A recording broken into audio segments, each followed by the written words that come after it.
Hello everyone, welcome back to my channel Foundation of Commerce Education. अब next है change in demand और shifted demand curve. अभी हमने long with किया, demand curve के साथ साथ चेंज हो रहा था हमारा। अब करते डिमांड में चेंज हो जाना, ठीक है, या फिर हम कहें डिमांड कर्व में शिफ्ट हो जाना। शिफ्ट होने का मतलब क्या होता है? हम घर शिफ्ट करते हैं, घर शिफ्ट में क्या होता है, एक घर छोड़ के दूसरे घर में चले गए, घर ही चेंज कर दिया ना हम लोगों ने। और एक था कि हम घर के अंदर ही चेंज कर रहे हैं, एक रूम से दूसरा रूम चेंज कर दिया। वो तो क्या हो गया, जब उसी घर के अंदर है तो अलॉन्ग विथ चल रहे हैं, यानी कि कभी इस रूम में कभी इस रूम में है, तो सेम घर में ना, शिफ्ट तो नहीं किया हमने घर को। बट अगर आप बात करते हैं शिफ्ट करने, शिफ्ट का मतलब हो तो पर्टिकुलर चीज को छोड़कर दूसरी जगह चले जाना, यही मतलब होता है ना। तो इसका मतलब क्या है, आप कहते हैं डिमांड कर्व ये है, ठीक है। अब शिफ्ट करने का मतलब क्या है, इस जगह से हट जाए तभी वो शिफ्ट होगा ना। जब इसके साथ चलता रहेगा तो वो तो क्या है, इस लाइन पर ही चल रहा है, कभी यहाँ पॉइंट आ रहा है तो कभी यहाँ पॉइंट आ रहा है, कभी यहाँ पॉइंट आ रहा है, तो अलोंग विद कर्व चल रहा है, इस लाइन के साथ साथ ही चल रहा है, ठीक है। वो तो हमारा क्या था, एक्सपेंशन और कॉन्ट्रैक्शन होता है, और उसे हम क्या बोलते हैं, moving along with demand curve. अब बात आ रही चेंज इन डिमांड, वो था change in quantity demanded, quantity demanded में चेंज बोलते हैं। अब ये किसको शिफ्ट कर दे, कर दो भाई, ये दूसरा डिमांड कर्व बना दिया, ये डिमांड कर्व है, ये डिमांड कर्व 1 हो गया, शिफ्ट कर दिया। या फिर नीचे शिफ्ट करेगा, भैया तो ऊपर करेगा नीचे करेगा, कहीं भी कर सकता है ना, वो तो रीजन कुछ भी हो सकता है। तो इसको बोलते शिफ्ट होना, यानी कि जब जो हमारा ओरिजिनल डिमांड कर्व है वो शिफ्ट होकर ऊपर चला जाए या नीचे चला जाए, ठीक है, या शिफ्ट हो जाए, अपनी जगह से हिल जाए, वो चला जाए, तो उसे हम क्या बोलते हैं, डिमांड कर्व में शिफ्ट होना, चेंज होना, या चेंज इन डिमांड कहें या शिफ्ट कहें डिमांड कर्व में, वो ये होता है, ठीक है। बिल्कुल लाइन ही बदल गई, लाइन बदल गई ना, पहले एक लाइन थी हमारे पास, ऊपर बढ़ी तो 2 हो गई, फिर अगर नीचे जाएगी तो हो जाएगी, यानी यहाँ से यहाँ शिफ्ट हो गई, यहाँ से यहाँ शिफ्ट हो गई, पर्टिकुलर वो लाइन ही चेंज हो जाएगी, ठीक है। ये समझ में आ गया डिमांड कर्व में शिफ्ट क्या होता है, डिमांड कर्व में चेंज क्या होता है। अगर ये शिफ्ट ऊपर कर जाता है, ठीक है, वो रीजन अभी हम करेंगे। अगर ये ऊपर शिफ्ट कर जाता है तो इसका मतलब क्या है, डिमांड कहीं ना कहीं बढ़ रही है, ठीक है। अब डिमांड बढ़ रही है तो इसे हम क्या बोलेंगे, इंक्रीज इन डिमांड कर्व, बढ़िया ना, ऊपर चला गया, ठीक है। और अगर ये क्या हो रहा है, नीचे आ रहा है, तो ये क्या हो जाएगा,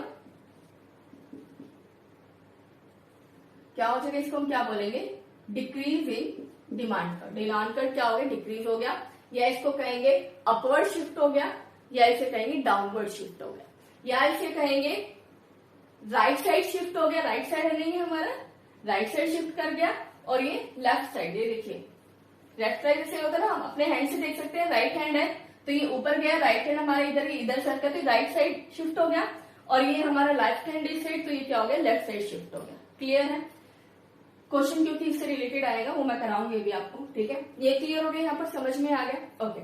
अब बात आती है, ये ऐसे क्यों शिफ्ट कर रहा है, ये शिफ्ट कर क्यों रहा है। चेंज इन डिमांड का मतलब है डिमांड में चेंज, यानी कि इंक्रीज या डिक्रीज होना। अगर वो कहते हैं डिमांड में क्या चेंज हो रहा है, अगर आपसे ये क्वेश्चन में पूछा जाता है तो इसका मतलब वो पूछ रहे हैं डिमांड इंक्रीज हुई है या डिक्रीज हुई है, क्योंकि डायरेक्शन ही शो करता है, ये तो या तो नीचे जाएगा या ऊपर जाएगा, दाएं जाएगा बाएं जाएगा, हमने पढ़ा था, ठीक है।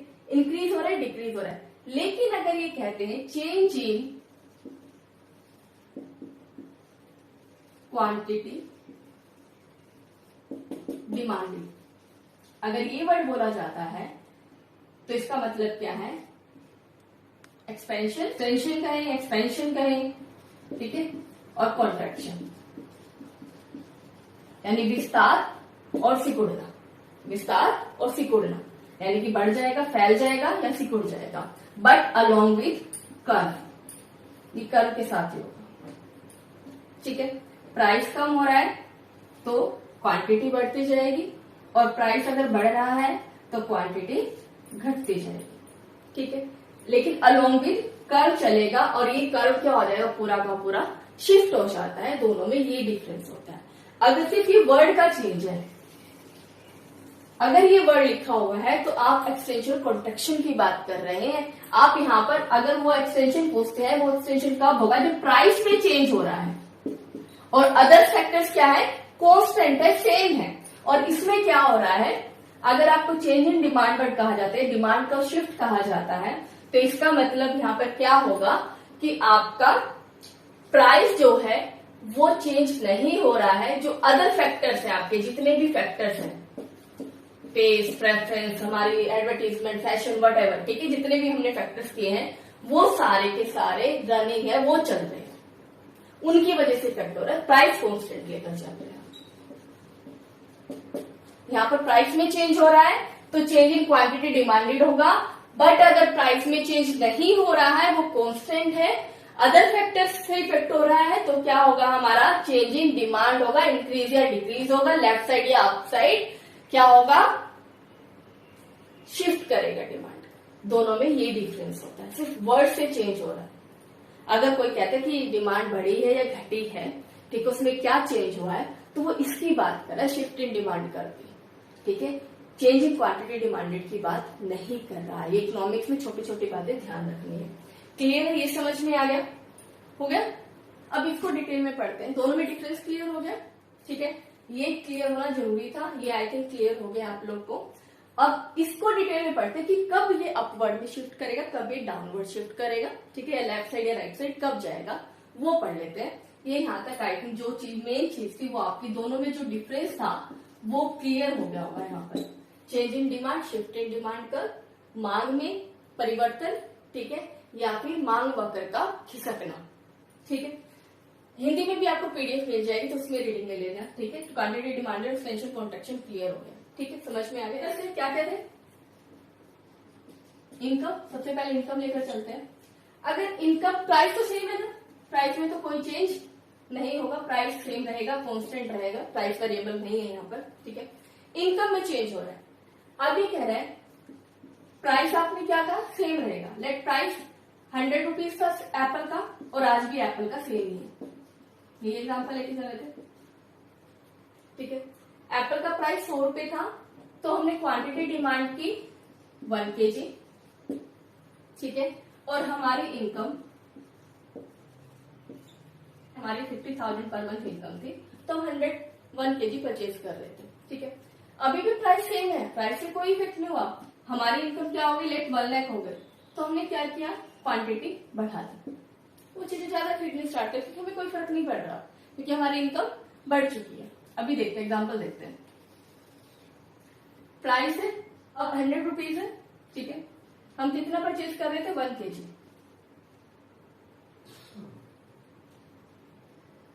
ठीक है, ये डिमांड कर रहा है हमारा डिमांड का क्या कह रहा है कि जब 100 रुपीज की एप्पल थी तो हम 1 kg परचेज कर रहे थे, ठीक है,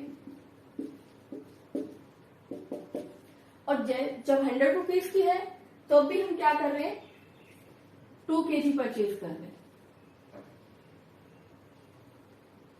क्या कर रहे हैं, 2 kg परचेज कर रहे हैं, क्योंकि हमारी इनकम बढ़ गई, पैसा ज्यादा है हमारे पास, तो ये डिमांड कर क्या कर गया, शिफ्ट कर गया। प्राइस सेम है, प्राइस पर कोई इफेक्ट नहीं है, ये क्या हो गया, शिफ्ट कर गया। ये समझ में आ गया, क्लियर। यहाँ पर प्राइस से कोई इफेक्ट नहीं हो रहा है, इनकम से क्या इफेक्ट हुआ, जब 50,000 इनकम तो 1 kg परचेज कर रहे थे, 1 लाख हो गई तो हमने 2 kg परचेज करना स्टार्ट कर दिया, तो ये क्या हो गया, इंक्रीज हो गया, ठीक है। नॉर्मली इनकम बढ़ती है, बट बाय चांस अगर इनकम कम हो जाए, इनकम कम हो जाए किसी भी रीजन से, वट एवर, ठीक है, 30,000 लेट हमारी इनकम हो गई, लेट उन्होंने घर रेंट पे ले लिया, तो उनके पास इनकम, जो एक्सपेंडिचर इनकम थी वो कम बच गई, ये मान के चल लेते हैं, ठीक है, रेंट पे घर लिया, 20,000 रेंट पे कर दिया, तो अब इनकम उनकी क्या हो गई, कम हो गई, तो वो क्या कर रहे हैं, प्राइस तो सेम ही है ना, उन्होंने क्या कर दिया, 1/2 kg लेना शुरू कर दिया, कि भाई क्या हो गए, पैसे कम हो गए, तो क्या करते हैं, थोड़ा कम ले लेते हैं, आधा kg, फिर 500 ग्राम ले लेते हैं, ठीक है, यहाँ पर हम 5 kg ले लेते हैं, 1/2 ग्राम ले लेते हैं, ठीक है, तो ये क्या हो गया, यहाँ चला गया, तो ये डिमांड कर क्या हो गया, यहाँ डाउन कर। अगर हमारी इनकम बढ़ती है तो ऑब्वियस है डिमांड बढ़ेगी, इनकम बढ़ने से डिमांड इंक्रीज हुई, अगर इनकम कम हो जाती है तो डिमांड कम हो जाएगी, बट प्राइस पर कोई भी इफेक्ट नहीं, ये कांस्टेंट रहेगा, ठीक है। तब ये शिफ्ट कर गया, बिल्कुल देखिए, देखा था ना, उसमें एक ही लाइन पर चल रहा था, प्राइस में चेंज होने की वजह से एक ही लाइन पर चलता जा रहा था, एक पॉइंट यहाँ हो गया, एक पॉइंट यहाँ हो गया, एक पॉइंट यहाँ चेंज हो गया, फिर यहाँ चेंज हो गया, फिर यहाँ हो गया, यहाँ हो गया, ऐसे चेंज हो रहा था ना प्राइस में चेंज होने से। बट इनकम की वजह से क्या है, पूरा का पूरा शिफ्ट कर गया। क्यों कर गया? क्योंकि प्राइस तो सेम है ना, एक ही जगह है। प्राइस और क्वांटिटी डिमांड, प्राइस से क्या हो रहा है, ठीक है, इनकम की वजह से इफेक्ट हुआ। प्राइस तो सेम है ना, वो तो फिक्स ही है, वो तो एक ही लाइन रहेगा, उससे तो कोई फर्क पड़ेगा ही नहीं। इस वजह से क्या कर गया, ये शिफ्ट कर गया। क्लियर है? यहाँ पर टेस्ट एंड प्रेफरेंस की बात करते हैं। अगर हमारा टेस्ट क्या है कि हमें वो चीज खानी ही खानी है, तो कोई इफेक्ट नहीं पड़ेगा प्राइस का, ठीक है। अगर मेरा टेस्ट है, मुझे अच्छी लग रही है एप्पल, एप्पल खाने का मन है, नॉर्मली हम 1 kg एप्पल खरीदते हैं, लेकिन मुझे बहुत पसंद है, ठीक है, या मेरी फैमिली में कोई मेंबर ऐड हो गया, उसको बहुत ज्यादा पसंद है एप्पल, ठीक है, तो क्या हो जाएगा, एप्पल की क्वांटिटी हम बढ़ा देंगे, ठीक है, लेकिन वो पर्सन चला जाता है या मेरा मन उठ जाता है कि मुझे नहीं एप्पल नहीं खानी है, मुझे बनाना खाना है, ठीक है, तो मैं क्या कर दूंगी, उसकी प्रेफरेंस कम हो जाएगी मेरी, तो मैं क्वांटिटी कम कर दूंगी। समझ में आया? सेम रहेगा ग्राफ। डिमांड कम ये था, मैं नॉर्मली क्या कर रही थी, 1 kg परचेज कर रही थी एप्पल, मैं एक ही उससे समझा रही हूँ ताकि आपको क्लियर हो जाए, ठीक है। 1 kg एप्पल खरीदी हम लोगों ने, मेरे घर में कोई नया बंदा आ गया, ठीक है, कोई मेहमान आ गया, उसका टेस्ट है कि उसे और एप्पल खानी है, ठीक है, या कंजप्शन बढ़ गई हमारी, ठीक है, मुझे पसंद है, मेरी प्रेफरेंस क्या है, एप्पल है, बनाना नहीं लाना, मैंगो नहीं लाना, कुछ नहीं लाना, सिर्फ एप्पल लानी है, ठीक है, तो मैंने इसकी क्वांटिटी बढ़ा दी, ठीक है, तो डिमांड कर क्या कर गया, शिफ्ट कर गया, 2 kg ले ली। अब मेरे घर में से बंदे चले गए, मैं अकेली हूँ, तो मैं अकेली कितना है, मेरी प्रेफरेंस, चलो इतना ज्यादा खाने का मैंने बनाना रखे, बनाना खा लेंगे, थोड़ी एप्पल ले लेते हैं, 1/2 kg ले ली, फिर वही सेम, फिर डाउन चला गया, कम होते, प्राइस पे कोई फर्क नहीं पड़ रहा है, बट हमारी क्वांटिटी डिमांडेड पर इफेक्ट पड़ रहा है। किस वजह से? टेस्ट की वजह से, प्रेफरेंस की वजह से। मेरी प्रेफरेंस चेंज हो जाती है, मेरी प्रेफरेंस चेंज होगी, मुझे बनाना खाना, मुझे एप्पल लेना ही नहीं है, ठीक है, तो उस चीज की बात कर रहे हैं। तो यहाँ वो कह रहे टेस्ट और प्रेफरेंस क्या हो जाती है, चेंज हो जाती है, उसके अकॉर्डिंगली शिफ्ट कर जाता है, ठीक है। अप डाउन हो गया, ये समझ में तो आ गया ना अप डाउन क्या होता है। चलिए अब थोड़ा जल्दी जल्दी चलते हैं कि यहाँ पर ये इंपॉर्टेंट ज्यादा है। एडवर्टीजमेंट की वजह से, आपने कहा था एडवर्टीजमेंट किसी से ज्यादा इफेक्ट हो गए आप लोग, ठीक है, एडवर्टीजमेंट इफेक्ट होने की वजह से, जैसे एग्जाम्पल लेना सनस्क्रीन का, तो आप क्या करेंगे, सनस्क्रीन खरीदना शुरू कर देंगे, प्राइस सेम ही है, प्राइस में कोई चेंज नहीं हो रहा।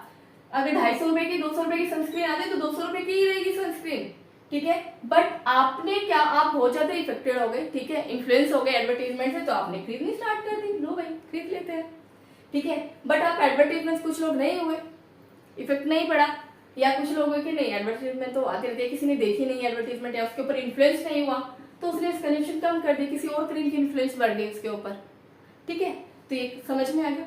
Next expectation. अब एक्सपेक्टेशन है कि भी हम फ्यूचर में क्या करेंगे, ये बताया था, फ्यूचर में लग रहा है मुझे कि क्या होगा, उसका प्राइस बढ़ने वाला है। नॉर्मली हम 1 kg खरीदते हैं, हमारा ये डिमांड कर्व था, ठीक है, अब मेरी फ्यूचर की एक्सपेक्टेशन क्या होगी कि अरे इसका ना प्राइस बढ़ने वाला है, अप्रैल का बारिश हो गई तो कल परसों तक ना मेरे को लग रहा है इसका प्राइस डबल होने वाला है, 200 रुपीज की हो जाएगी, ठीक है, फ्यूचर में होने वाली, भी हुई नहीं है, अभी रेट 100 ही है, तो मैंने क्या कर दी, इसकी क्वांटिटी बढ़ा दी, लाइक इकट्ठी 10 किलो खरीद के रख लेते हैं, एक पेटी खरीद के रख लेते हैं, ठीक है, तो मैंने 10 kg इकट्ठी रखी, जब बढ़ेगा तब की तब देखेंगे, अभी खरीद ली, पहले खरीद ली ना 100 रुपए में, पता अभी 200 रुपए तो हो गई होगी, ठीक है, तो मैंने क्या किया, डिमांड क्या हो गई, डिमांड कर शिफ्ट कर गया ऊपर, बढ़ गया, किसकी वजह से चेंज हुआ, एक्सपेक्टेशन की वजह से। और अगर एक्सपेक्टेड हो जाए कि नहीं यार ये कम होने वाली है, ठीक है, ये कुछ दिनों में क्या हो जाएगा, इसका प्राइस कम हो जाएगा, तो मैं क्या करूंगी, उसकी क्वांटिटी क्या कर दूंगी, कम कर दूंगी, डिमांड कम कर दूंगी, कम खरीदूंगी आज, ठीक है, पर थोड़े दिन बाद अभी एप्पल का मौसम आ जाएगा, ठीक है, तो वो ज्यादा एप्पल्स आने, अब जैसे मैंगो का एग्जांपल लेते हैं, मैंगो आ गया कि धीरे धीरे सस्ते हो जाएंगे, क्यों, उसका सीजन है, स्टार्टिंग में जब आते हैं तब महंगे होते हैं बहुत ज्यादा, तो वो कह रहे हैं जब मुझे पता भी आगे सस्ते हो जाएंगे तो अभी थोड़ा थोड़ा लेके खा लेते हैं, ऐसे करते हैं ना हम लोग, मैंगो जब स्टार्टिंग में आते हैं बहुत कम लोग परचेज करते हैं, थोड़े थोड़े ले लेते हैं, चल 1/2 kg ले लेते हैं, चलो थोड़ा सा ले लेते हैं, 1 पीस ले लेते हैं, 2 पीस ले लेते हैं, ठीक है, तो हम उसको ऐसे कंज्यूम करते हैं, लेकिन जैसे ही सस्ते होते हैं, घर में रोज ही आम आते हैं ना, तो किस वजह से आ रहे हैं, एक्सपेक्ट, हमें पता है कि भी जो आगे जाके जो है सस्ते होने वाले तब ज्यादा खा लेंगे, ठीक है, फ्यूचर की एक्सपेक्टेशन थी ना, फेस्टिवल पे भी, फेस्टिवल पे अचानक से क्या हो जाता है, डिमांड का शिफ्ट कर जाता है, दिवाली पर दिए मोमबत्तियां इन सब का क्या हो जाएगा, डिमांड बढ़ जाएगी तो शिफ्ट कर जाएगा, और फिर जैसे ही फेस्टिवल जाएगा उसकी डिमांड वापस कम हो जाएगी, तो फिर शिफ्ट कर जाएगा। ठीक है, पॉपुलेशन जितनी ज्यादा बढ़ती है उस चीज की कंजप्शन भी ज्यादा बढ़ेगी ना। पॉपुलेशन वैसे नॉर्मली हम कंट्री की बात करते हैं, एक फैमिली से आपको डिफाइन कर रही हूँ, 2 बंदे थे 1 kg खा रहे थे, उनके घर में मेहमान आ गए, 4 पर्सन और आ गए, 6 पर्सन हो गए, तो 10 kg ले आए। ठीक है, यानी कि जैसे जैसे लोग भी बढ़ेंगे वैसे वैसे हमारी क्या होगी, डिमांड ही बढ़ेगी। अगर ओवरऑल कंट्री की बात करेंगे हम लोग, पॉपुलेशन जितनी ज्यादा बढ़ेगी डिमांड तो उस चीज की बढ़ेगी ना। पहले क्या था, हमारी 50,000 की पॉपुलेशन थी, 1 करोड़ हुई, 10 मिलियन हुई। अब इतनी पॉपुलेशन जो हमारी है, ठीक है, तो एप्पल की कंजप्शन तो बढ़ेगी ना, हर चीज की कंजप्शन बढ़ेगी, तो डिमांड कर क्या कर जाएगा, शिफ्ट कर जाएगा। चलिए, अब आता है प्राइस ऑफ रिलेटेड गुड्स। जो रिलेटेड गुड्स हैं, जो एक दूसरे से जुड़ी हुई हैं, उनके प्राइस से क्या इफेक्ट पड़ता है।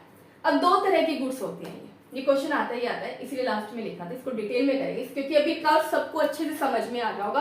अपवर्ड या राइटवर्ड क्या होता है, या डाउनवर्ड या लेफ्ट साइड क्या होता है। ठीक है, ये क्लियर हो गया, कैसे ये शिफ्ट करता है, कैसे नहीं करता है, किस वजह से करता है। प्राइस सेम ही रहता है, इस पर कोई इफेक्ट नहीं होता। बाकी जो हमारे प्रेफरेंसेस है, बाकी जो हमारे पॉइंट्स हैं, उनसे हमारा इफेक्ट पड़ता है। ठीक है, अदर फैक्टर से प्राइस कांस्टेंट लेकर चल रहे। अब आगे सब्स्टिट्यूट गुड्स होती क्या है, प्रतिस्थापन वस्तुएं क्या होती है। सब्स्टिट्यूट यानी हम कहते हैं ना, उसका सब्स्टिट्यूट ढूंढ लो। ठीक है, हम कहते हैं कि कोई टीचर नहीं, उसका सब्स्टिट्यूट ढूंढ लो, या फिर हमारे पास ये टॉपिक नहीं है, या हम कुछ खाने का, हमारा एप्पल खाने वाला एप्पल, तो कहते हैं उसका सब्स्टिट्यूट ढूंढ लो, यानी कि उसकी दूसरी चीज ढूंढ लो कि उसकी जगह आप दूसरी चीज को रिप्लेस कर सके। यही होता है ना प्रतिस्थापन, यानी कि उसकी प्रति, उसकी जो कॉपी है वो स्थापित कर दो। कॉपी स्थापित कर दो यानी कि दूसरे की चीज ले लो, दूसरी चीज ले लो उसके बदले।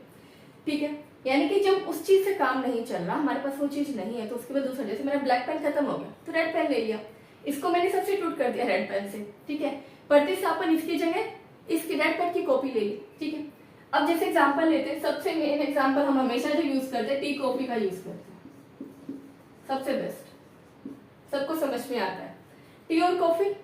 ठीक है, अब टी, अगर मान लो टी नहीं है हमारे घर में, कॉफी रखी हुई है, तो कॉफी पी लेते हैं, कोई नहीं, सब्स्टिट्यूट कर दिया इसको, प्रतिस्थापित कर दिया, इसके बदले ये स्थापित कर दिया, यहाँ पर कोई फर्क नहीं पड़ रहा। अब बात ये आती है, सब्स्टिट्यूट गुड्स वो होते हैं जिसको हम दूसरे की जगह पर यूज कर सकते हैं। ठीक है, जैसे एप्पल है, एप्पल मान लो बहुत ज्यादा महंगी होगी, तो हम क्या कर लेंगे, कैल्शियम इसमें भी है, बनाना खा लेंगे, बनाना में भी कैल्शियम है, इसका सब्स्टिट्यूट ढूंढ लेंगे। जैगरी नहीं है, ठीक है, शुगर खा लो, यानी कि इसका सब्स्टिट्यूट ढूंढ रहे हैं हम, इसकी जगह पर क्या यूज कर सकते हैं, वो क्या कहलाते हैं, सब्स्टिट्यूट गुड्स कहलाती है। ठीक है, इफेक्ट क्या पड़ रहा है, डिमांड के ऊपर। सब्स्टिट्यूट गुड्स यानी कि दूसरा गुड, एक का दूसरे की डिमांड पर क्या इफेक्ट पड़ रहा है, उसमें चेंज, कॉफी में चेंज होने से टी पर क्या इफेक्ट होगा, या टी में चेंज होने से कॉफी पर क्या इफेक्ट होगा, जो इफेक्ट होगा उसे सब्स्टिट्यूट इफेक्ट बोलते हैं। ठीक है, अब पढ़ते हैं कि सब्स्टिट्यूट गुड्स क्लियर हो गए। इनमें क्या होता है, हमेशा पॉजिटिव रिलेशन होता है। क्या होता है, पॉजिटिव रिलेशन होता है। कैसे बेटा, तो 1 kg डिमांड कर रहे थे, अब इसका प्राइस कम ज्यादा से हम नहीं देख रहे, वो तो हम किस में पढ़ चुके हैं, लॉ ऑफ डिमांड में पढ़ चुके, प्राइस कम होगा तो टी की क्वांटिटी कितनी लेंगे। ठीक है, या इनकम बढ़ेगी या टेस्ट होगा तो उसकी वजह से टी में क्या चेंज होगा, वो हम पढ़ चुके हैं। अब बात आ रही सब्स्टिट्यूट की वजह से, टी पर कॉफी की वजह से क्या इफेक्ट होगा, क्या इफेक्ट होगा। अगर कॉफी का प्राइस बढ़ जाता है, कॉफी का प्राइस ज्यादा हो जाता है, तो हम क्या करेंगे, टी को, टी 100 ही है, टी के प्राइस में कोई चेंज नहीं हो रहा है, कॉफी के प्राइस में चेंज हो गया। कॉफी हम क्या करते थे, कभी टी पी लेते, कभी कॉफी पी लेते थे, लेकिन कॉफी का प्राइस बहुत ज्यादा बढ़ गया। ठीक है, तो हम क्या कर देंगे, टी की डिमांड बढ़ा देंगे। 1 कप पीते थे, 2 कप पीते थे, डेली क्या करेंगे, कॉफी, टी पीना स्टार्ट कर देंगे। जो कॉफी पीने वाले होंगे वो भी कहाँ जाएंगे, चाय पर आ जाएंगे, कॉफी बहुत महंगी हो गई है, चाय पर शिफ्ट हो जाओ, चाय पी लेते हैं थोड़े दिन के लिए। ठीक है, वो शिफ्ट कर गए ना चाय पर। और अगर कॉफी का प्राइस गिर जाता है, तो चाय पीने वाले क्या सोचेंगे, अरे इतनी महंगी चाय पीने से अच्छा है कॉफी पी लेते हैं। ठीक है, तो इन्होंने क्या किया, टी को शिफ्ट कर दिया, किस पर, कॉफी पर। कॉफी के प्राइस चेंज होने से, अगर कॉफी का प्राइस बढ़ा तो कॉफी वाले लोग भी टी पर आ गए, टी पीने लोगों ने ज्यादा स्टार्ट कर दी। बट अगर कॉफी का प्राइस गिर गया तो टी पीने वाले लोग कॉफी पीने चले गए। ठीक है, अब डिमांड कर्व में देखते हैं, कर्व में कैसे होता है ये, आपकी टी का प्राइस लेकर चल रहे हैं और क्वांटिटी डिमांडेड। ठीक है, आपने कहा 100 थी तो 1 लिया, ठीक है। ये आपकी टी की डिमांड ये चल रही थी, आप नॉर्मली ऐसे खरीद रहे थे, ठीक है। 100 रुपए थे, 1-1 केजी आप लोग परचेज कर रहे थे। लेकिन जैसे ही हमारी कॉफी का प्राइस क्या हुआ, बढ़ गया, तो हमने क्या किया, कॉफी वाले लोगों ने भी कॉफी को छोड़कर टी पीना शुरू कर दिया। तो मार्केट में जो डिमांड थी क्या हो गई, बढ़ गई 2 लाख, ठीक है। 2 केजी बढ़ना, टी खरीद, कॉफी वाले भी क्या हो गए, टी परचेज करने के लिए आ गए, तो डिमांड का क्या हो गया, शिफ्ट कर गया अपवर्ड। जैसे ही सब्स्टिट्यूट गुड्स के प्राइस बढ़ा, सब्स्टिट्यूट गुड्स का प्राइस इंक्रीज होते ही हमारा डिमांड भी इसकी इंक्रीज होगी। बोला था पॉजिटिव है, इसका प्राइस बढ़ेगा तो इसकी डिमांड बढ़ेगी, ठीक है। और अगर कॉफी का प्राइस कम हो गया तो टी की भी डिमांड क्या हो जाएगी, कम हो जाएगी। ये समझ में आ गया। मैंने पहले ही कहा है, जो भी हमारे प्राइस के अलावा जितने भी हमारे क्या होते हैं फैक्टर्स होते हैं, वो हमेशा पॉजिटिव रिलेशन में होते हैं, इसीलिए वो एक्सेप्शन होते हैं, इसीलिए उनको हम कांस्टेंट लेकर चलते हैं लॉ ऑफ डिमांड में, ठीक है। सभी पॉजिटिव होंगे। इनकम में भी पढ़ा ना, इनकम बढ़ी डिमांड बढ़ी, इनकम कम हुई डिमांड कम हुई, टेस्ट बढ़ गया किसी चीज का उसकी डिमांड बढ़ गई, प्रेफरेंस बढ़ गई किसी चीज की तो उसकी डिमांड बढ़ गई, फेस्टिवल में फेस्टिवल्स आ गए तो उस पर्टिकुलर चीज की डिमांड बढ़ गई, ठीक है।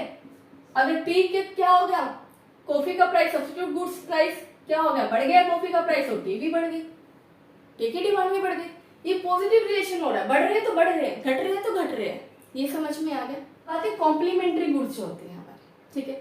कॉम्प्लीमेंट्री गुड्स का क्या इफेक्ट पड़ेगा, कॉम्प्लीमेंट्री गुड्स क्या होती है हमारी, जो पूरक वस्तुएं, जो एक दूसरे के बिना पूरी ही नहीं होती, जो कॉम्प्लीमेंट करती है एक दूसरे को, ठीक है, उसके बिना काम ही नहीं चलेगा।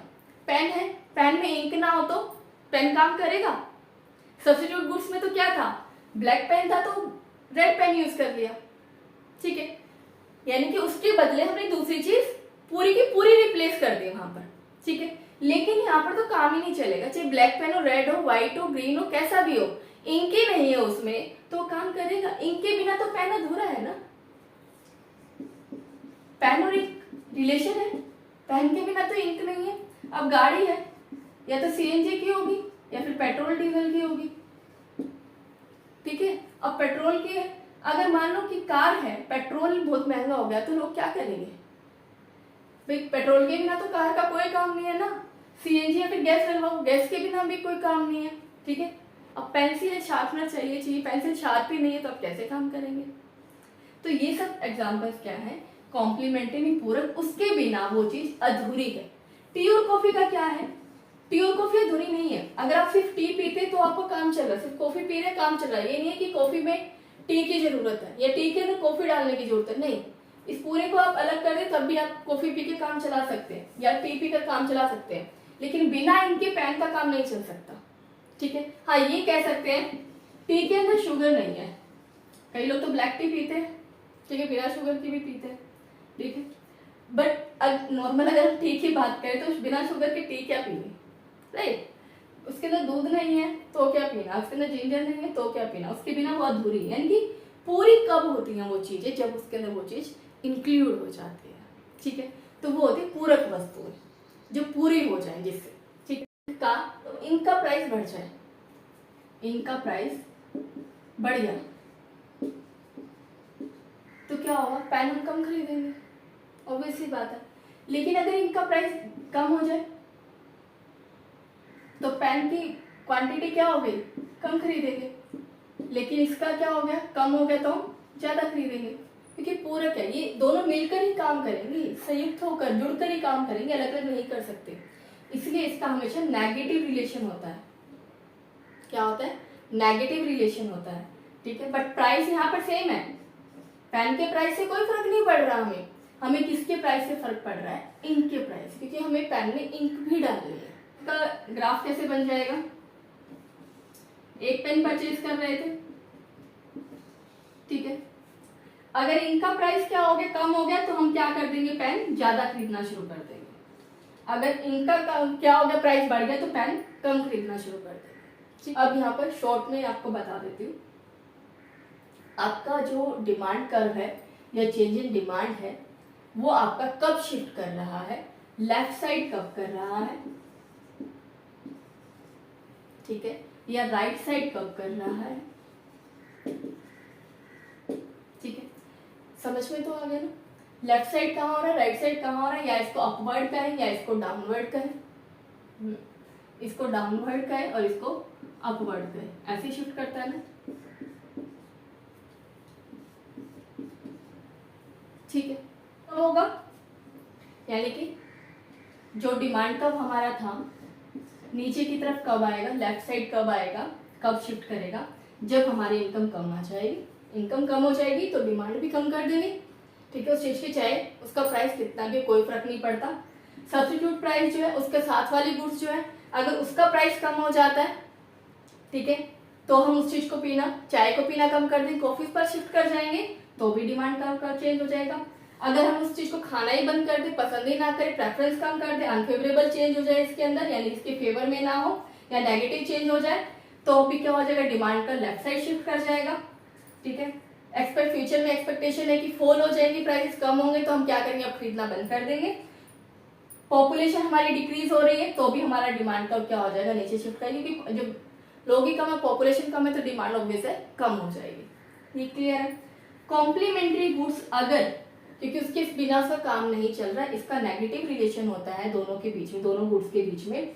इस वजह से जैसे ही दूसरी गुड्स का प्राइस बढ़ेगा, इंक्रीज होगा, प्राइस और इंक का प्राइस बढ़ेगा तो इसकी डिमांड कम होगी।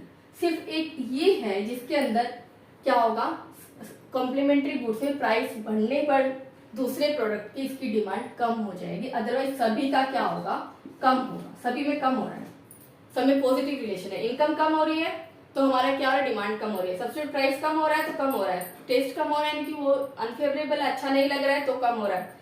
फॉल हो जाएगा फ्यूचर में तो फॉल हो जाएगा, पॉपुलेशन फॉल हो जाएगी, कम हो जाएगी, तो ये भी फॉल। सिर्फ कॉम्प्लीमेंट्री गुड्स पॉजिटिव है तो ये पॉजिटिव रहेगा। राइट साइड कब जाएंगे, जब ये अपोजिट हो जाएंगे, अपोजिट इनकम बढ़ जाएगी तो राइट साइड शिफ्ट कर जाएगा। सब्सिट्यूट प्राइस बढ़ जाएगा तो डिमांड बढ़ जाएगी, चेंजिंग टेस्ट फेवरेबल हो जाएगा, ये फेवरेबल हो जाएगा। फ्यूचर में क्या हो जाएगी, इंक्रीज होगी डिमांड तो डिमांड अभी बढ़ जाएगी, राइट नाउ बढ़ा देंगे।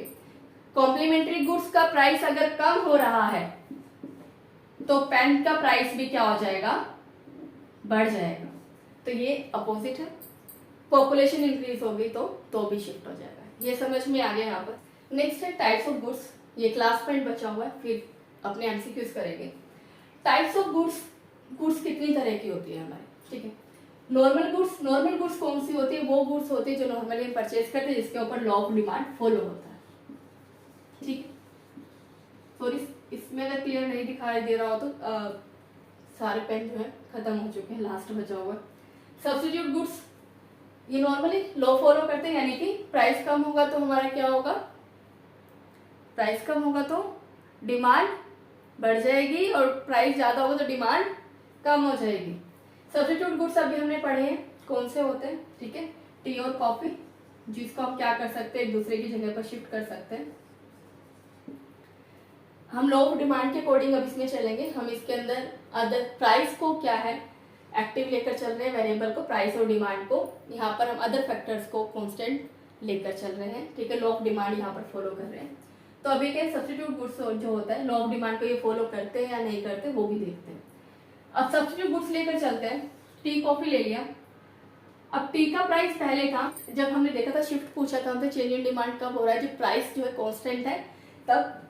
बट अब प्राइस में चेंज हो रहा है हमारा, तो कॉफी की डिमांड पर क्या इफेक्ट पड़। अगर प्राइस 10 रुपीज था तो हम लोग कॉफी की 2 कॉफीज की डिमांड कर रहे थे, ठीक है। लेकिन जैसे ही प्राइस हमारा टी का बढ़ गया तो हमने क्या कर दिया, प्राइस बढ़ते ही हमने कॉफी की डिमांड को बढ़ा दिया। क्या कर दिया, कॉफी की डिमांड। देखिए यहाँ पे क्या लिखी है, क्वांटिटी कॉफी की, मैंने यहाँ लिखा टी का प्राइस। मैं टी और कॉफी में आपको रिलेशन दिखा रही हूँ कि टी का और कॉफी का क्या रिलेशन है। अगर टी का प्राइस बढ़ता है करता है तो कॉफी पर क्या इफेक्ट पड़ रहा है। अभी हमने पढ़ा था ना पॉजिटिव रिलेशन, तो पॉजिटिव रिलेशन कैसे है, अगर 10 रुपए का टी है तो हम 2 क्वांटिटी ले रहे हैं कॉफी की, और जैसे ही प्राइस बढ़ा तो हमने कॉफी की क्वांटिटी को बढ़ा दिया। टी पर इफेक्ट नहीं देख रहे, कॉफी पर क्या इफेक्ट पड़ा, उसके सब्स्टिट्यूट गुड्स पर क्या इफेक्ट पड़ा। और जो 20 रुपए की चाय होगी तो भाई सारे ही कॉफी पर शिफ्ट कर गए। इसका मतलब ही पॉजिटिव रिलेशन हो गया, टी का प्राइस बढ़ेगा तो कॉफी की क्वांटिटी बढ़ेगी, या कॉफी इधर रख लो, टी इधर कर लो, क्वांटिटी इधर आएगी, प्राइस इधर आएगी, क्योंकि डिपेंडेंट वेरिएबल यहाँ आता है और इंडिपेंडेंट यहाँ पर आता है। ये समझ में आ गया, पॉजिटिव रिलेशन जा रहा है, ठीक है। देन कॉम्प्लीमेंट्री क्या होता है? कॉम्प्लीमेंट्री में बताया था नेगेटिव रिलेशन होता है, पेन और इंक का एग्जाम्पल लिया था, ठीक है। अब इसके अंदर क्या होगा, ये देखिए, ये हमने पेन ले लिया, ये हमने इंक ले ली। अब देखिए प्राइस पहले ये था, ठीक है, हमें इतनी इंक की जरूरत है, ठीक है, इतनी क्वांटिटी की जरूरत थी हमें, क्या क्वांटिटी चाहिए थी। जैसे ही प्राइस कम हुआ, किसका? पेन का, पेन का प्राइस कम हुआ, पेन का प्राइस कम होते ही क्या हुआ, इंक की जरूरत होगी, इंक की जरूरत तो ज्यादा बढ़ जाएगी, पेन का प्राइस कम होगा तो इंक की जरूरत ज्यादा बढ़ जाएगी, इंक ज्यादा खरीदेंगे। और अगर प्राइस ज्यादा हो गया पेन का तो हम क्या कर देंगे, इंक कम खरीदना शुरू कर देंगे। नेगेटिव रिलेशन का था, लॉ ऑफ डिमांड की तरह। समझ में आ गया, क्लियर हो गया। अब बात आती है इंफीरियर गुड्स क्या होती है। इंफीरियर गुड्स क्या होती है? घटिया वस्तुएं। क्या होती है? घटिया वस्तुएं, यानी कि जिनकी क्या होती है, क्वालिटी कम होती है। जैसे हम लोग सेल में निकाल देते हैं ना चीजें, थोड़ा सा डिफेक्ट हो जाता है, कुछ हो जाता है, ठीक है, वो इन पर जो है प्राइस का इतना इफेक्ट नहीं पड़ता है। इसके ऊपर किसका इफेक्ट पड़ता है? इंफीरियर गुड्स पर इनकम का। अगर हमारी इनकम ज्यादा है तो हम लोग इनकी तरफ नहीं जाते, सेल वाली गुड्स की तरफ नहीं जाते, मॉल में जाते हैं, शोरूम्स में जाते हैं, वहां से परचेज करके लाते हैं। अगर इनकम कम होती है तो हम लोग क्या करते हैं, इसकी चीजें ज्यादा खरीदना शुरू कर देते हैं। प्राइस कम ज्यादा और उससे इतना इफेक्ट नहीं पड़ रहा है हमें, हमें इनकम से इफेक्ट पड़ता है हमेशा इंफीरियर गुड्स में, ठीक है, कंज्यूमर की इनकम का इफेक्ट पड़ता है। अब ये देखिए, इनकम और क्वांटिटी, हमारी इनकम इतनी थी, ठीक है, तो हम क्या क्वांटिटी परचेज कर रहे थे, ठीक है। जैसे ही हमारी इनकम बढ़ी, हमने क्या कर दिया, इंफीरियर गुड्स को परचेज करना कम कर दिया, मॉल में जाकर खरीदने लग गए। और जैसे ही हमारी इनकम कम हो गई, इनकम कम करते ही क्या हुआ, हमने यही चीजें दोबारा से सरोजनी मार्केट में चले गए ज्यादा चीजें लाने के लिए, ठीक है, तो क्वांटिटी बढ़ा दी, तो इस पर भी नेगेटिव स्लोप जाए। ये हमेशा ऐसे जाएगा, ये थोड़ा सर्कुलर टाइप बनता है, स्ट्रेट नहीं बन पाता है। कई बार स्ट्रेट भी बन जाता है, या इस तरह से बन जाता है, ये इस तरह से जाएगा, ठीक है, नेगेटिव स्लोप होता है। ये क्लियर है। गिवन गुड्स की बात कर रहे हैं, बेकार वस्तुएं जो बेकार है, ठीक है। अब गिवन गुड्स पर क्या इफेक्ट पड़ रहा है, प्राइस के साथ इसका पॉजिटिव रिलेशन। अगर प्राइस बढ़ रहा है गिवन गुड्स का तो लोग खरीदते हैं, तो उन्हें लगता है कि इसकी क्वालिटी इंप्रूव हो रही है। प्राइस कम हो गया तो हम उसकी क्वांटिटी भी कम करते हैं, हम सोचते कि उसकी क्या है, क्वालिटी जो है बहुत बेकार है, इसलिए हम उसको परचेज नहीं करते, ठीक है। और जबकि इनकम के साथ अपोजिट रिलेशन है, इनकम के साथ नेगेटिव क्यों है, जैसे ही हमारी इनकम बढ़ेगी हम गिवन गुड्स को परचेज करना कम कर देंगे, जैसे ही हमारी इनकम कम होगी हम गिवन गुड्स को परचेज करना ज्यादा शुरू कर देंगे, ठीक है। ये पॉजिटिव और नेगेटिव रिलेशन होता है। ये क्वेश्चन गिवन गुड्स पर जरूर आता है, वो अभी मैं 2-3 पॉइंट्स और बताऊंगी आपको। प्राइस के साथ क्या रिलेशन और इनकम के साथ क्या रिलेशन। इनकम के साथ हमेशा नेगेटिव रिलेशन होता है, सभी का नॉर्मली प्राइस के साथ नेगेटिव रिलेशन होता है, ठीक है। इसमें क्या है, प्राइस के साथ तो पॉजिटिव है और इनकम के साथ नेगेटिव रिलेशन है। ये क्लियर है यहाँ पर। अब यहाँ पर एक छोटी सी चीज है, इंफीरियर गुड्स और गिवन गुड्स में डिफरेंस क्या है, ये भी घटिया है, इंफीरियर है, इंफीरियर क्वालिटी की कम की है, और गिवन में भी यही है। इसमें भी इनकम के साथ नेगेटिव रिलेशन, इनकम बढ़ेगी तो इंफीरियर गुड्स नहीं परचेज करेंगे, नेगेटिव रिलेशन था। गिवन गुड्स में भी तो डिफरेंस क्या है दोनों में, अब देखिए डिफरेंस देखिए। इंफीरियर गुड्स जो होती है हमारी निम्न कोटि की जो हमारी वस्तुएं होती हैं, ठीक है, उसका प्राइस के साथ नेगेटिव रिलेशन होता है, जबकि गिवन गुड्स का पॉजिटिव रिलेशन होता है। इंफीरियर गुड्स का इनकम से नेगेटिव रिलेशन होता है, गिवन गुड्स का भी नेगेटिव रिलेशन होता है। इंफीरियर गुड्स पर लॉ ऑफ डिमांड लागू होता है, फॉलो होता है, जबकि गिवन गुड्स पर लॉ ऑफ डिमांड फॉलो नहीं होता, क्योंकि इनकम के साथ पॉजिटिव रिलेशन है। ग्राफ में कैसे शो होगा, इंफीरियर हमेशा स्लोप डाउनवर्ड होगा, नेगेटिव स्लोप होगा, क्योंकि लॉ ऑफ डिमांड ऐसे ही चलता है, नेगेटिव स्लोप डाउनवर्ड होता है, पॉजिटिव रिलेशन होता है। अब गिवन में क्या होगा, हमेशा आपका क्या जाएगा, अपवर्ड जाएगा, ठीक है, क्योंकि इसका पॉजिटिव रिलेशन होता है। ठीक है। अब एक बात आती है कि सभी इंफीरियर गुड्स जो होती हैं वो गिवन गुड्स होती है, सभी इंफीरियर गुड्स जो होती है उसके अंदर गिवन गुड्स इन्वॉल्व होती हैं, बट सारे के सारे गिवन गुड्स इंफीरियर गुड्स नहीं होते। ये था लॉ ऑफ डिमांड, ये चैप्टर आना सबसे जरूरी है, ठीक है। अब इसके एमसीक्यूज करते हैं। फर्स्ट एमसीक्यू है, demand for a commodity refers to. एक कमोडिटी की डिमांड का मतलब क्या है, वो क्या कहती है, या एक वस्तु की जो मांग है वो क्या कहती है, ठीक है। मीनिंग क्लियर हो गया होगा ना, डिमांड होती है क्या, मांग क्या होती है, तो बता दीजिए फटाफट, पॉज कीजिए वीडियो को और आंसर बताइए।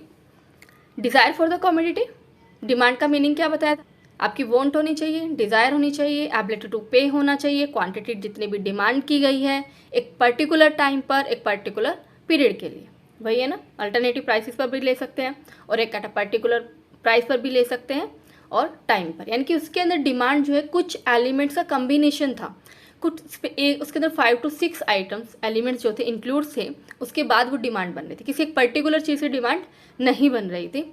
तो अब डिमांड कमोडिटी क्या कहता है, ऑप्शंस देखते हैं अब हमारे। फर्स्ट है डिज़ायर फॉर द कमोडिटी, क्या कमोडिटी की डिज़ायर को हम डिमांड कहते हैं, नहीं। Need for the commodity, commodity की ज़रूरत है लोगों को तो उसको हम डिमांड कहते हैं, इकोनॉमिक्स में हम उसे डिमांड नहीं कहते हैं। क्वांटिटी डिमांड, जितनी कमोडिटी की वो क्वांटिटी डिमांड कर रहे हैं उसे कहते हैं, आपको पता उसे नहीं कहते क्योंकि कॉम्बिनेशन ऑफ एलिमेंट्स है। नेक्स्ट है quantity of the commodity demanded at a certain price during any particular period of time, ठीक है। वो क्वांटिटी डिमांडेड जो सर्टेन प्राइस पर किसी भी पर्टिकुलर पीरियड पर, टाइम पीरियड चेंज होता रहता है, ठीक है, और किसी पर्टिकुलर प्राइस पर क्वांटिटी डिमांडेड करने के लिए रेडी है, वो क्या कहलाती है, हमारी डिमांड कहलाती है। तो ऑब्वियस है आंसर क्या हो जाएगा, डी हमारा आंसर हो जाएगा। नेक्स्ट है contraction of demand is the result of, question है कॉन्ट्रैक्शन ऑफ डिमांड, तो माइंड में सबके क्लियर हो जाना चाहिए कॉन्ट्रैक्शन क्या था, सिकुड़ना। सर्दी लगती है हम सिकुड़ जाते हैं ना, तो उसी तरह से डिमांड भी, जो हमारी मांग थी वो भी सिकुड़ गई है, वो भी कम हो गई, कम होकर कहाँ आ गई है, ओरिजिन की तरफ आ गई है कम होकर। आपका डिमांड कर्व क्या था, ऐसे था, ऐसे ही था ना, आपकी कमोडिटी इतनी थी, ठीक है, लेकिन जैसे ही कॉन्ट्रैक्शन हुआ डिमांड में, जैसे ही डिमांड कम हुई वो कम हो गई, कम होते चले गए, यानी कि कम होती आ रही, कम होती आ रही, कम होती आ रही, ठीक है। और जब एक ही लाइन पर चेंज होता रहता है उसे हम क्या बोलते हैं, अलॉन्ग विद लाइन का भी बोलते हैं ना, कि मूवमेंट हो रही है डिमांड पर, ठीक है। और जब एक ही लाइन पर होता है हमारा तो हम इसे कॉन्ट्रैक्शन और एक्सपेंशन कहते हैं, यही था ना। ये कब होता है, जब प्राइस फैक्टर में चेंज होता है और अदर्स फैक्टर क्या होते हैं, कांस्टेंट रहते हैं, रहेंगे। इसका मतलब अदर फैक्टर्स तो चेंज होंगे, इनसे कोई लेना देना ही नहीं है, हमें सिर्फ ये देखना प्राइस में चेंज हो रहा है या नहीं हो रहा है, ठीक है। अब देखो कंज्यूमर के नंबर में चेंज हो रहा है, इतना सोचने की जरूरत नहीं है, ठीक है। एक बार से समझने के लिए जरूरी है, समझ में आ जाएगा तो एग्जाम में इतना टाइम नहीं लगता है इनके आंसर देने में। कॉन्ट्रैक्शन ऑफ डिमांड है, यानी कि सिकुड़ इनके प्राइस की बात कर रहे हैं, प्राइस में देखो, प्राइस में change, decrease in the number consumer तो लेना ही नहीं है। ये देखो प्राइस की बात कर रहे हैं, गुड्स जो कंसर्न है उसकी प्राइस की बात कर रही है, हो सकता है डेफिनेटली, ठीक है। ये जिस गुड्स की हम बात कर रहे हैं उसके प्राइस की बात कर रहे हैं। Increase in the price of other goods, दूसरे गुड्स की प्राइस की बात कर रहे हैं। अब यहाँ पर जब एग्जाम होगा वहाँ पर हम कंफ्यूज हो जाते हैं, राइट, तो वहाँ पर इसे क्या कर लीजिए, वहाँ पर रोक दीजिए इन दोनों पॉइंट को। नेक्स्ट चलते हैं, कंज्यूमर नहीं होगा, ठीक है। Decrease in the price of purchasers, इससे भी हमें कोई लेना देना नहीं है, परचेजर की इनकम बढ़ रही है घट रही है कोई मतलब नहीं, हमें प्राइस से मतलब। अब प्राइस के दो फैक्टर्स हैं हमारे इसमें।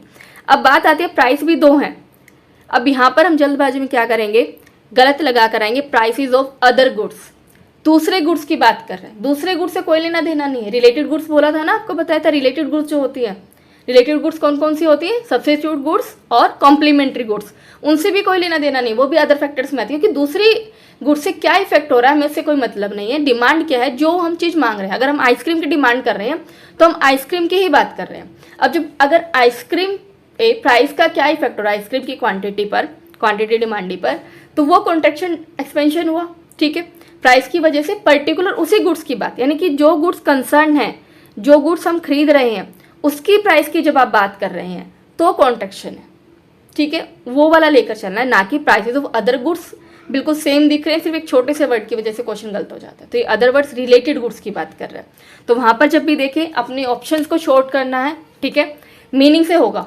ऑप्शन कॉन्ट्रैक्शन से माइंड में क्लियर हुआ, अदर फैक्टर्स क्या है, सारे के सारे शांत बैठे हुए, सिर्फ प्राइस ऊपर नीचे जा रहा है। प्राइस ऊपर नीचे क्यों जा रहा है? क्योंकि हमारा डिमांड कर्व बना। माइंड में एक बार सोच लो, इंक्रीज हो रहा है, डिक्रीज हो रहा है। इंक्रीज हो रहा है या तो ये ऊपर जाएगा, डिक्रीज हो रहा है या फिर नीचे आएगा, ठीक है। कुछ सिकुड़ा नहीं, या तो ऊपर चला गया नीचे आ गया, कुछ नहीं सिकुड़ा उसके अंदर, ठीक है। यानी कि सिकुड़ने का मतलब क्या है, आप तो उतने ही रहेंगे ना, ठीक है। अब सर्दी लग रही है हम लोग को, हमारी बॉडी तो उतनी ही रहेगी ना, सिर्फ हम इकट्ठे हो गए ना थोड़ी देर के लिए, बॉडी तो उतनी ही रहेगी। किसी की 5 फुट तो 5 फुट ही रहेगी ना, 10 फुट तो नहीं हो जाएगी।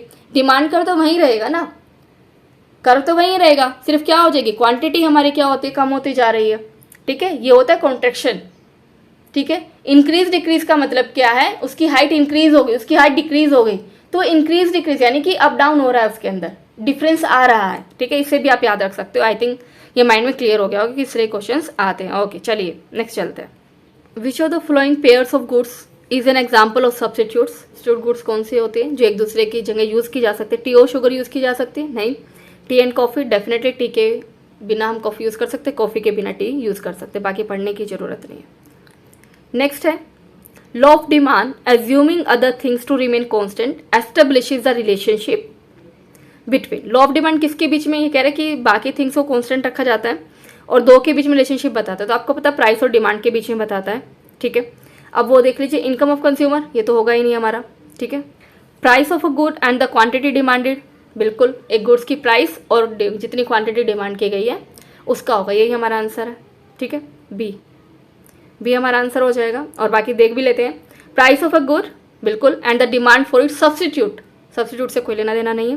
Quantity demanded of a good and the relative price of the its complementary goods, उसका भी कोई मतलब नहीं है। हमें सिर्फ क्वांटिटी डिमांडेड प्राइस, पर्टिकुलर जो चीज़ हमें खरीदनी है उसी की हम क्या देख रहे हैं, प्राइस को देख रहे हैं। नेक्स्ट है if regardless of changes in its price the quantity demanded of a good, ये कह रहे हैं if regardless of the changes, अगर उसके प्राइस में चेंज हो रहा है और quantity demanded of a goods remains unchange, quantity जितनी डिमांड कर रहे हैं वो उसमें चेंज ही नहीं हो रहा है।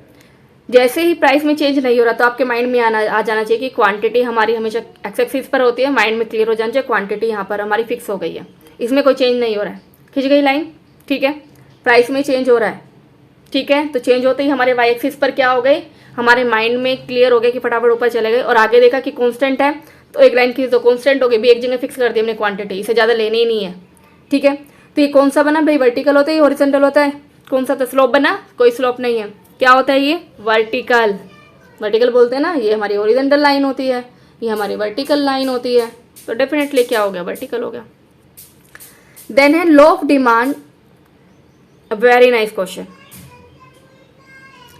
बताइए इसका आंसर। अ क्वांटिटेटिव स्टेटमेंट है, अ क्वालिटेटिव स्टेटमेंट है, या फिर दोनों है, या फिर ना तो भाई क्वांटिटेटिव है नहीं क्वालिटेटिव स्टेटमेंट है। थोड़ा सा सोचिए आराम से और फिर बताइए। ये है हमारी क्वालिटेटिव स्टेटमेंट, यही होगी ना। चलिए क्वांटिटेटिव क्यों नहीं, क्वांटिटेटिव वो होती है जो नंबर में होती है, उसे हम क्वांटिटेटिव स्टेटमेंट बोलते हैं। जब इसे हम नंबर में डिफाइन करते हैं तो हमारी नंबर में नहीं है और ना ही हमें उसमें इसके फॉर्मूलाज वगैरह में, ठीक है। क्वालिटेटिव क्यों है, क्योंकि सिर्फ क्वालिटीज बताती है, डायरेक्शन को शो कर रही है कि भी किस तरफ जा रही है किस तरफ नहीं जा रही है, ये आपको कोई भी क्वांटिटेटिव इन्फॉर्मेशन नहीं देती है, ठीक है। क्वांटिटेटिव और क्वालिटेटिव दोनों है, ये भी गलत है, दोनों तो नहीं है, सिर्फ क्वालिटेटिव है ना। या फिर आप ये कहें कि भी दोनों में से कोई भी नहीं, ऐसा भी नहीं है, क्वालिटेटिव तो है ही, तो हम नोर भी नहीं, नीदर वाली भी यूज नहीं कर सकते बिल्कुल भी, ठीक है। क्वांटिटेटिव और क्वालिटेटिव दोनों है, ये भी नहीं कह सकते क्योंकि हमारी सिर्फ एक ही क्वालिटेटिव स्टेटमेंट होती है हमेशा, तो ओके। ये क्वेश्चन भी कई बार आया हुआ है। All of the following are determinants of demand except, सभी को पता होगा, आपको बताए थे।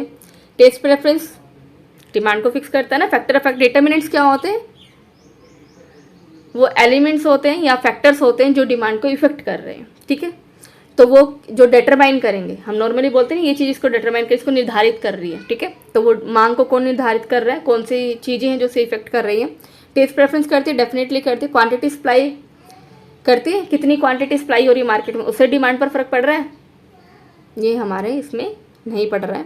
इनकम से पड़ रहा है, प्राइस ऑफ रिलेटेड गुड्स से इफेक्ट पड़ रहा है, पर क्वांटिटी कितनी सप्लाई हो रही है इससे हमारी डिमांड पर इफेक्ट नहीं हो रही, डिमांड को फिक्स नहीं करेगी, क्योंकि सप्लाई आपकी कितनी हो रही है। अब मार्केट में है गुड्स कितनी आ रही है, मान लो बुक्स आपके पास 10 है, डिमांड आपकी 12 है, तो डिमांड बुक्स डिफाइन नहीं करेगी ना। अगर मार्केट में सिर्फ 10 ही बुक्स आ रही हैं लेकिन स्टूडेंट्स हमारे पास 50 हैं, ठीक है, उन्हें 50 बुक्स चाहिए, तो उनकी डिमांड ज़्यादा है, सप्लाई कम हो रही है, तो सप्लाई के हिसाब से डिमांड कभी भी फिक्स नहीं की जाती है, ठीक है, तो ये नहीं होगा। नेक्स्ट चलते हैं। A movement along the demand curve for soft drinks is best described as, ये कह रहे हैं movement along the demand curve, demand curve में सॉफ्ट ड्रिंक्स में क्या हो रही है, चेंज हो रहा है, तो उसको क्या कहेंगे। बहुत अच्छे से मैं करा चुकी हूँ डिटेल में, आई थिंक इसका आंसर तो सभी दे देंगे जिसने भी वीडियो देखी होगी, चाहे वो कॉमर्स स्टूडेंट है या नहीं है, इससे कोई फर्क नहीं पड़ता है, सभी इसका आंसर दे सकते हैं। Movement along the demand curve के साथ साथ चल रहे हैं, मूवमेंट हो रही है, सीधा माइंड में आ जाना चाहिए। डिमांड कर्व इसी पर चलता जा रहा है, कभी ऊपर जा रहा है कभी नीचे जा रहा है, ठीक है, कभी अप कभी डाउन, कभी प्राइस कम हो रहा है कभी ज़्यादा हो रहा है, कभी क्वांटिटी कम हो रही है कभी ज़्यादा हो रही है, ठीक है, डिमांड का शिफ्ट नहीं हो रहा है, इसमें चेंज हो रहा है, तो इसको हम क्या बोलते हैं, सबको पता है कि चेंज इन क्वांटिटी डिमांडेड कहते हैं, क्वांटिटी डिमांडेड, कि जितनी भी क्वांटिटी यहाँ पर डिमांड की गई है उसमें चेंज हो रहा है आपका प्राइस की वजह से, ठीक है, तो ये क्या हो जाए, क्वांटिटी डिमांडेड कहलाता है। इसको मैं और ज़्यादा डिटेल में नहीं जा रही क्योंकि ऑलरेडी मैं वीडियो में करा चुकी हूँ। चलिए नेक्स्ट चलते हैं। In case of a given goods the demand curve will be, demand curve कैसा होगा गिवन गुड्स के मामले में, तो गिवन गुड्स आप बहुत अच्छे से समझ चुके हैं क्या है, तो हॉरिजॉन्टल होगा, हॉरिजॉन्टल माइंड में आना चाहिए। ऐसे क्या ऐसा होता है कि प्राइस से कोई इफेक्ट ही नहीं पड़ रहा, हॉरिजॉन्टल ऐसा नहीं होगा, डाउनवर्ड स्लोपिंग तरफ आ रहा है, ठीक है, वर्टिकल है, वर्टिकल ऐसे हो जाता है, ये होगा, या फिर upward sloping to the right, ऐसे जाएगा, ऐसे ही जाता है ना। आपका क्या बताया था, प्राइस के साथ हमेशा पॉजिटिव रिलेशन होता है, प्राइस के साथ पॉजिटिव रिलेशन है, अगर इसका प्राइस बढ़ेगा तो इसकी क्वांटिटी भी बढ़ेगी। क्यों, हम ये मानकर चलते हैं कि अगर इसकी प्राइस ज़्यादा है तो ये चीज़ अच्छी है, अगर प्राइस कम है तो वो चीज़ बेकार है, ठीक है। गिवन गुड्स क्लियर हो गए, इसका प्राइस और इन्फीरियर गुड्स का प्राइस के साथ नेगेटिव रिलेशन था जिस पर लॉ ऑफ डिमांड अप्लाई होता है, ठीक है, ये क्लियर हो गया। ये ऊपर जा रहा है, अपवर्ड स्लोपिंग हो रहा है टू द राइट की तरफ, राइट साइड की तरफ, क्लियर है यहाँ पर। चलिए डी आंसर हो जाएगा इसका। आज के लिए इतना ही, मिलते हैं फिर हमारी नेक्स्ट वीडियो में, तब तक के लिए हंसते रहिए, मुस्कुराते रहिए, खेलते रहिए और एंजॉय करते रहिए अपने लाइफ के हर मोमेंट को। Bye bye and take care.